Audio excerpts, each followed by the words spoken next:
टूटेगी झोपड़ी उसकी फिर भी वो बारिश चाहता है, कि टूटेगी झोपड़ी उसकी फिर भी वो बारिश चाहता है। मिले सबको भरपूर खाना ये देश का किसान चाहता है, कि मिले सबको भरपूर खाना ये देश का किसान चाहता है। देश के मोटे अनाज की खेती को प्रोत्साहित करने हेतु 2023 को आरंभ करने की घोषणा भारत के वित्त मंत्री निर्मला सीतारमण द्वारा की गई है।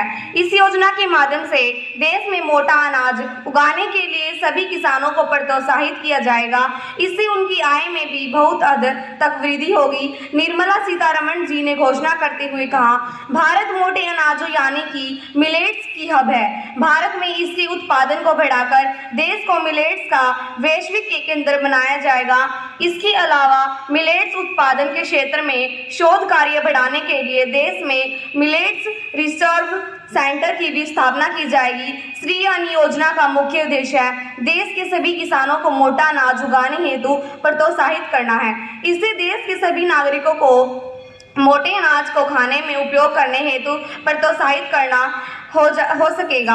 इसके अतिरिक्त देश में इस योजना के आरंभ होने से देश में मोटे अनाज की कमी नहीं होगी तथा मोटा अनाज बेचकर देश के सभी किसानों को बहुत मुनाफा भी प्राप्त हो सकेगा।